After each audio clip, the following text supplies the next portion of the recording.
Salut à tous, alors vous avez été très nombreux à me demander cette vidéo sur Fast and Furious 4. Non, vraiment, vous avez été énormément. Et je ne sais pas pourquoi, mais là dernièrement, il y a eu une recrudescence de demandes, donc j'ai décidé de vous faire cette vidéo en début d'année. Allez, c'est parti.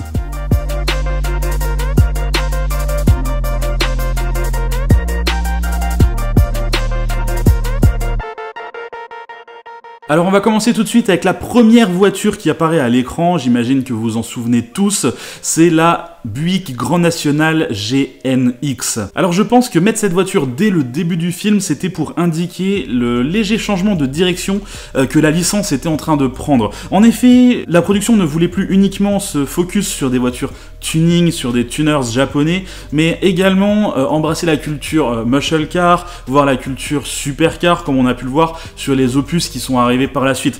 La vraie démarcation, c'est l'opus 4, je pense que tout le monde l'avait remarqué. Alors la Grand National GNX, c'est une voiture qui a une histoire super intéressante, mais qui est paradoxalement assez peu connue, même dans le milieu des connaisseurs automobiles. À la base, c'est juste une Buick Regal, qui est une voiture assez commune dans les années 80, du moins aux USA, et Buick a décidé d'en faire une version un peu plus puissante, un peu spéciale, qu'ils ont appelée la Grand National. Alors Grand National, c'est en hommage à une course à laquelle il participait à l'époque, et dans laquelle il se débrouillait plutôt bien. Alors cette version Grand National faisait 200 chevaux, et laissez-moi vous dire que dans les années 80, 200 chevaux, c'était déjà pas mal. Mais en 87, retournement de situation, GM indique à Buick que la Grand National c'est terminé, il va falloir arrêter ce modèle, et Buick décide donc de sortir la dernière Grand National, la version ultime, la GNX pour Grand National expérimental. On est sur un V6 turbo qui va développer 300 chevaux. 300 chevaux en 1987 dans une Buick Regal,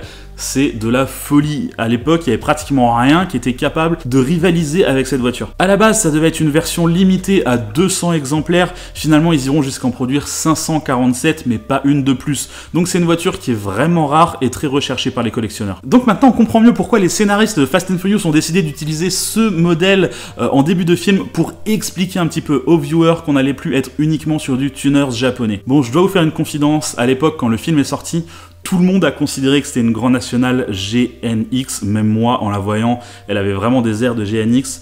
Finalement, quand on regarde bien les images, c'est une Grand National, tout ce qu'il y a de plus classique qui passe à l'écran. Il n'y a pas vraiment de logo, il n'y a pas vraiment de spécificités qui nous font dire que c'est une GNX, donc je pense qu'en réalité c'est juste une Grand National. Mais j'avoue que j'avais bien envie d'utiliser ce prétexte pour vous raconter l'histoire de la GNX. Pour cette scène, il y a 8 Buick Grand National qui ont été utilisés.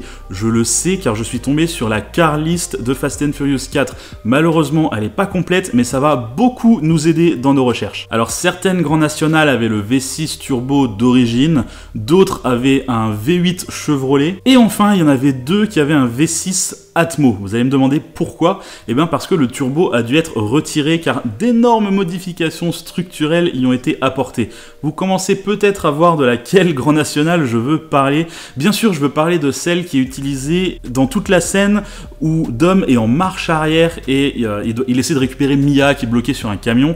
Et en fait, sur toute cette scène, la voiture roule à 70-80 en marche arrière, ce qui est tout à fait impossible et ça serait incontrôlable dans la réalité. Donc ce que la production a fait, c'est qu'ils ont séparé le châssis et la carrosserie de deux Grands National, ils ont retourné la carrosserie, ils l'ont reposée sur le châssis, donc on avait l'avant de la carrosserie qui était sur l'arrière du châssis et vice versa. Bon, pour ceux qui sont au fond de la salle collés au radiateur et qui n'ont rien suivi au YouTube Game Automobile 2019, il y en a une qui a été récupérée par Movie Cars Central. Il a fait plusieurs vidéos dessus, je vous en ai mis une en lien dans la description parce que cette vidéo est vraiment super, on voit en détail comment cette Buick a été retournée, on voit notamment le poste de pilotage qui est sur les sièges arrière, on est obligé de s'asseoir dans la largeur du véhicule, on a le volant sur le côté, on a les pédales au fond, enfin bref, c'est super intéressant à voir, la vidéo est dans la description, je vous conseille d'aller la voir. Mais comme je vous le disais, c'est pas la seule Grand National qui a été retournée, il y en a eu deux, et la deuxième c'est pour toute la scène après que Dom est tapé dans la roue arrière du camion,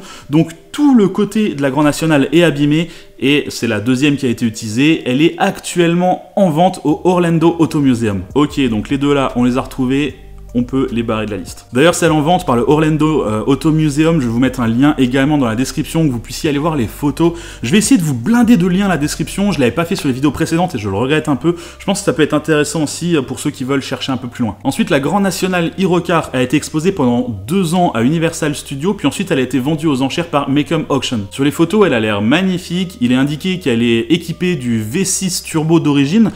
Pourtant, il est également indiqué qu'elle développe 420 chevaux, donc là il y a une incohérence. Est-ce que ce serait pas une des voitures équipées avec un V8? Ah, j'en sais rien. Ensuite, je vous ai retrouvé la Wheelie Car. Alors elle fait pas du tout de wheelie, mais c'est comme ça qu'elle était appelée pendant la production. Elle a été utilisée qu'une seule fois pendant une très petite scène. Vous voulez la voir? C'est celle-ci. Et ben voilà, c'est terminé. C'était juste pour cette scène. En fait, elle a été montée avec des suspensions off-road qui étaient capables de prendre le saut. Elle a été vendue pour 35 000 $ en août 2018 et elle est également équipée du V6 d'origine. Ensuite, dans cette même scène du vol des citernes du camion, on retrouve 2 véhicules de remorquage, notamment un Chevrolet C10 orange radicalement modifié pour tracter les remorques citernes. Sous le capot, on retrouve un V8, il est couplé à une transmission automatique 3 vitesses. Toute la boîte manuelle de poids lourd que l'on voit dans le film est complètement fausse. Il y en a 4 qui ont été produits dans les ateliers de Dennis McCarthy, comme le prouve encore une fois le listing que j'ai retrouvé. J'en ai retrouvé un en vente en Pennsylvanie à Pittsburgh pour 46 000 $. Sur la liste, c'est le 4.2 et il aurait changé de main pas mal depuis la fin du film. Malheureusement, je n'ai absolument aucun signe des 3 autres C10. Du coup, on passe directement à l'autre véhicule de remorquage, le Chevrolet Duali, celui qui est noir mat, avec les bouteilles de noces à l'arrière et qui a 6 roues. Il y en a eu 5 de produits pour cette scène, et il y en a même un qui est à la base un GMC, mais c'est pratiquement le même véhicule, il y a juste quelques détails et logos qui changent, donc au final, après quelques petites modifications esthétiques, on voit aucune différence avec les autres. Alors le souci, c'est qu'il y en a beaucoup qui ont kiffé le Chevrolet C10, autant le Duali, les gens n'en ont absolument rien à faire, donc j'ai eu énormément de mal à retrouver des informations dessus. Apparemment, il y en a un qui aurait été photographié dans un petit garage aux États-Unis quelques années après le tournage du film, et il était en vente pour 80 000 $. Laissez-moi vous dire que c'est beaucoup trop cher pour ce que c'est, et à mon avis, le propriétaire n'a pas trouvé preneur. Ensuite, on va passer à la fameuse course de rue qui sert de casting pour trouver le pilote qui va continuer l'aventure, etc. On était presque chez Koh-Lanta des Street Racers. Donc on a Dom avec sa Chevelle 70, on a Brian avec la R34 GTR, on a également une Nissan 240 SX, et la fameuse M5 orange. Et ben on va commencer par la 240 SX, tiens. Alors je suis un petit peu déçu parce que sur mon listing, elle n'apparaît pas. Elle doit être sur la 2e page, j'imagine qu'il y avait 2 pages, et que cette Nissan était sur la 2e page. Mais j'en ai quand même trouvé une en vente, la 17.3. Donc on sait qu'il y en a eu au moins 3, on sait qu'il y en a eu au moins une qui a été complètement détruite pendant le tournage, et on sait qu'il y avait au moins une Hero Car. Quoi qu'il en soit, la 17.3, celle que j'ai retrouvée, était apparemment Bordeaux à l'origine. En ce qui concerne la M5 orange, il faut savoir qu'à la base ça devait être une M3, comme en témoignent ces storyboards que j'ai retrouvés, et qui clairement montrent une BMW M3 E92, donc la version coupée de la M3. Il y en aurait eu entre 7 et 11 selon les sources, mais il y en aurait eu que 2 qui auraient survécu. Alors en réalité, ce ne sont absolument pas des M5 E39, ce sont simplement des séries 5. Par exemple, j'en ai retrouvé une qui était basée sur une 540i qui a été vendue moins de 10 000 € en 2013. L'annonce se trouvait sur eBay et il s'agissait clairement d'une stunt car puisqu'il y avait toute une roll cage à l'intérieur comme on peut le voir sur cette photo. L'autre survivante, c'est la Hero Car, elle était numérotée 15.1 et elle a été vendue en 2019 pour 6 600 $. Et celle-ci était basée sur une 528i.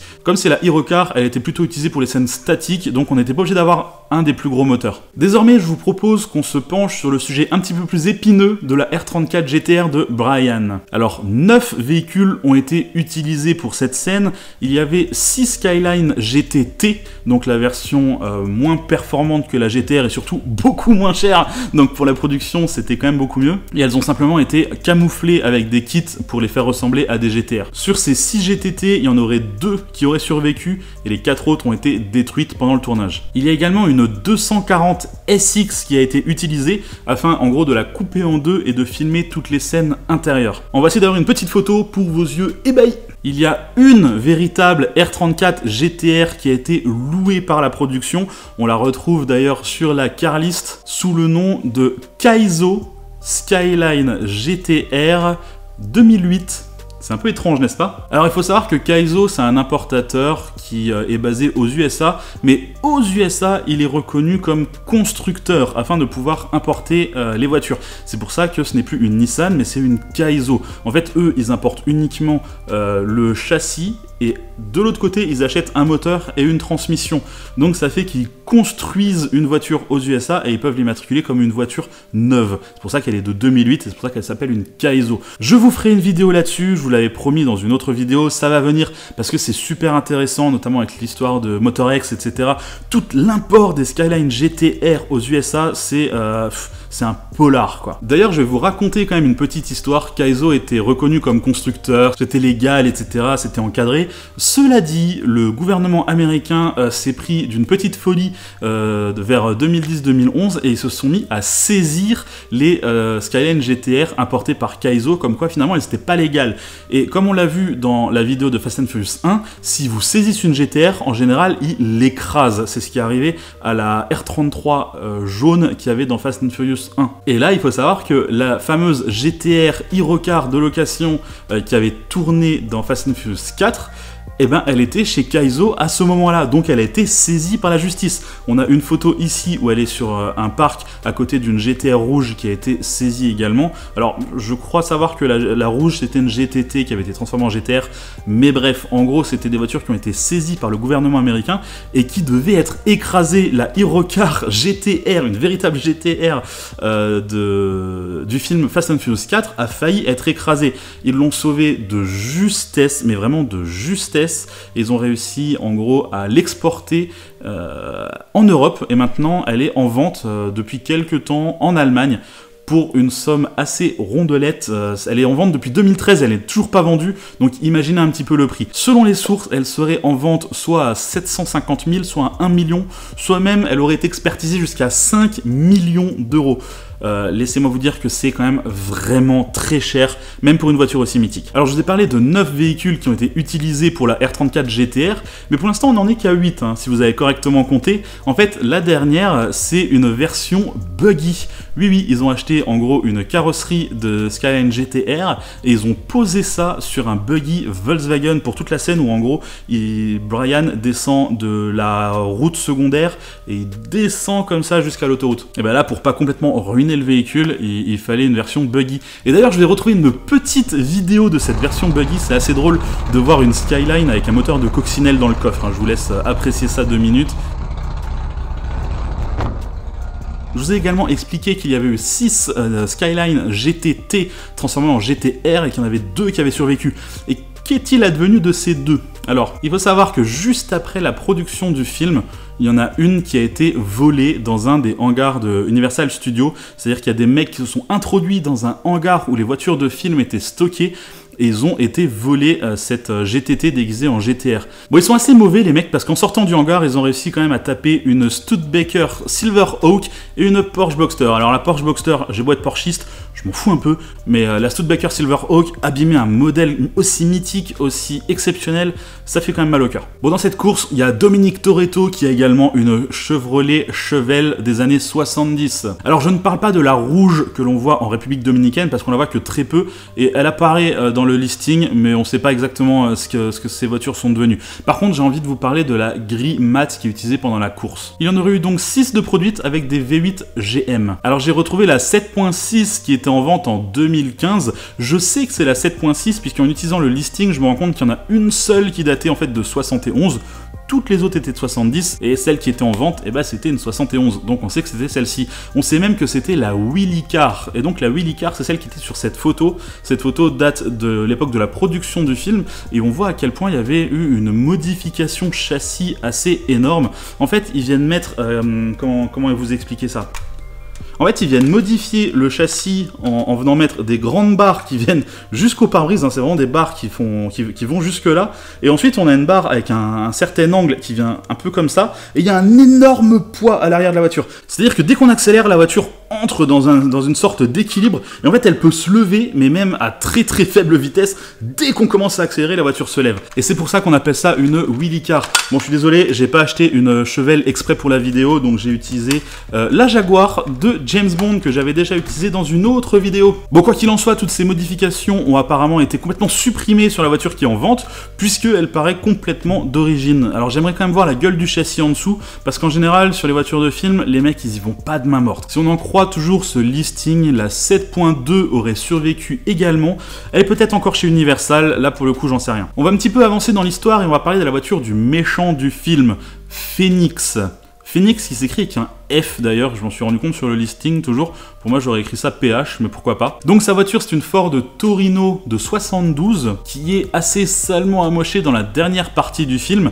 Tellement amochée d'ailleurs que sur les 7 qui ont été utilisés pendant le tournage, il y en a une seule qui a survécu en bon état. Toutes les autres ont été complètement détruites. Et cette survivante, je l'ai retrouvée, elle est en Allemagne, elle est chez Schmittel Automobile. Alors Schmittel, pas Schmitt, hein, calmez-vous, ça n'a rien à voir, elle est pas chez moi, elle est pas dans mon garage, ce qui est fort dommage, hein, ça m'aurait pas dérangé. Mais non, c'est Schmidl, DLE. Je vous mettrai le lien de toute façon dans la description. Bon, il semble en être quand même assez fier de sa voiture, ça fait quelques années qu'il l'a, et je suis pas sûr qu'il va la lâcher à un prix raisonnable, donc à mon avis, elle va encore y rester quelques temps. Après ça, je vous propose de passer directement au placement produit de ce film. Oui, il y a un énorme placement produit. Vous en êtes peut-être pas rendu compte, mais il faut savoir que les Subaru WRX STI ont été donnés par Subaru pour apparaître dans le film. Alors ils leur ont filé 6 WRX STI et une Impreza de base. La version de base, elle était censée servir uniquement comme voiture canon. Vous savez, ils mettent ça sur une sorte d'énorme piston et puis pouf, ils la propulsent comme ça. C'est dans la scène où en gros ils sortent de la grotte vers la fin du film. Il semblerait que 2 de ces WRX aient été gardés par la production du film et ils les ont mis dans quelques salons, etc. Et apparemment elles sont toujours à Universal. En général, les voitures de promo sont particulièrement compliquées à revendre parce qu'il y a toujours un flou sur qui possède réellement la voiture. Est-ce que c'est à la production? Est-ce que c'est à Subaru? Enfin bref, c'est un petit peu compliqué. Quoi qu'il en soit, ils ont gardé les 2 Hero-Cars et apparemment les autres ont été rendus à Subaru. Elles ont été rendues à Subaru dans un état pitoyable. Ça, c'est ce qu'ils ont rendu à Subaru. Et à ma connaissance, aucune WRX STI de Fast and Furious 4 n'a fini dans une collection privée. Dans la course-poursuite finale, il y a également la fameuse Camaro F-Bomb. Et là, c'est assez compliqué d'en parler parce qu'en réalité, c'est une réplique d'une voiture custom qui a réellement existé et qui existe toujours d'ailleurs.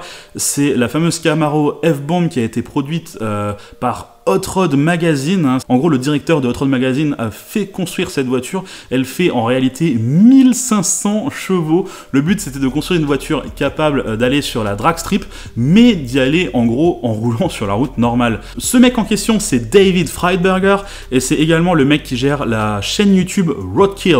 Donc vous pouvez aller voir, c'est une énorme chaîne YouTube. Maintenant, ils font plus trop de vidéos sur YouTube. Il faut s'abonner sur un site, payer, etc. pour continuer à voir leurs vidéos. Mais je crois que les anciennes vidéos sont encore disponible et pour le coup c'est vraiment pas mal.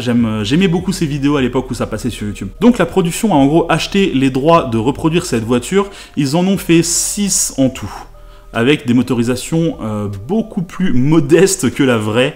Là, c'était en gros des petits moteurs V8 GM comme ils mettent dans toutes les autres voitures en fait. Une de ces répliques était en vente en 2010 pour 40 000 $, c'était la numéro 25.3. Il y en a une autre qui a été en vente en 2011 et une autre qui a été en vente en 2018. Mais ces deux-là, je ne sais pas quels sont leurs numéros. Si ça se trouve, c'était la même qu'avant, ou si ça se trouve, c'était une autre. Aucun moyen de le savoir. Je voulais également vous parler de la Porsche Cayman Tech-Art qui est utilisée par la d'abord méchante, puis ensuite gentille, puis ensuite méchante, puis ensuite gentille du film. Je pense honnêtement qu'il n'y en a eu qu'une seule, puisqu'elle est utilisée assez peu dans le film, surtout pour des phases statiques. Elle est très peu roulée, donc c'était pas la peine d'en produire 25. Quoi qu'il en soit, je l'ai retrouvée en vente dans une annonce eBay qui datait de 2017. Elle était alors en vente pour environ 26 000 $, et puis quelques mois après, toujours en 2017, elle s'est retrouvée sur le Facebook Marketplace, hein, l'endroit idéal pour vendre une voiture, comme tout le monde le sait. À ce moment-là, l'annonce indiquait 40 000 $, donc j'imagine qu'elle ne s'est pas vendue à ce prix, parce que même si c'est une voiture de film, ça reste un Cayman première génération.